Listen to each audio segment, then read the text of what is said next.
There's a story once upon a time about these two axesmiths, Peter and John. And they used to have these contests all the time with each other about who could chop down the most wood. So one day they started going at it, and every hour for about 15 minutes, John would hear nothing coming out of Peter's side of the wood. So he just assumed Peter was taking a break.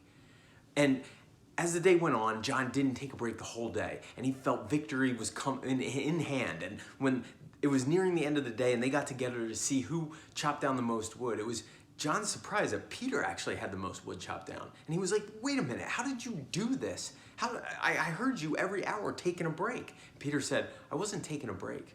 I was sharpening my axe. So in this situation we're in, right? We're forced to be home. It's an opportunity. Why are we not able to do this? And what are we always so busy for? What are we always trying to run towards? Or what are we always trying to run from?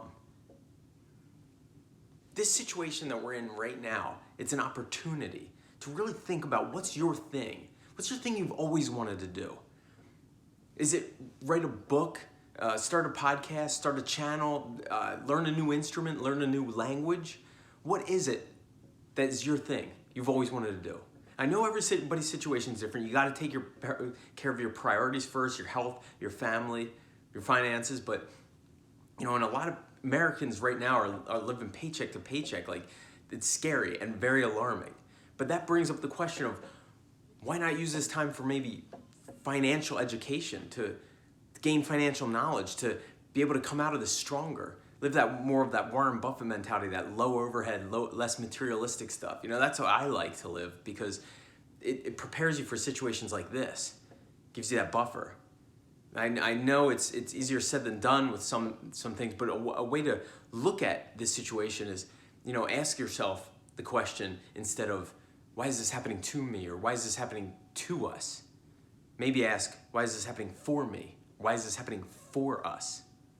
Just a different way of posing the question. I know not one size fits all. Like, maybe your thing, like if your thing was to better yourself at a team sport, obviously you can't do that right now. You physically cannot get together, but maybe you can learn about it. You can study video on it. You can read about it. You can be so technical. You can do as much by yourself as you can, that you come out of this so technically skilled that you have that down packed. So there's a way to look at this as an opportunity. What is your thing? I'd love to hear about it. I can tell you some of my things. It doesn't have to be just one thing.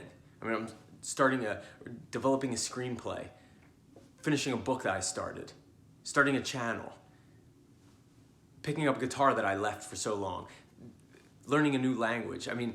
It's stuff that I started before this, and obviously being able to spend time with family, but also sharpening my axe.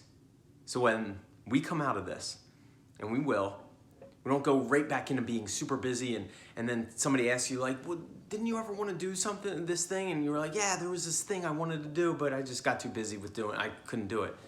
Just got too busy.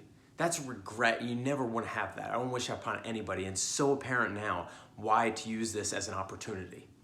So I really want to know what your thing is. Please leave a comment below. I will read it, I will reply, and I'm looking forward to it. And have a great day.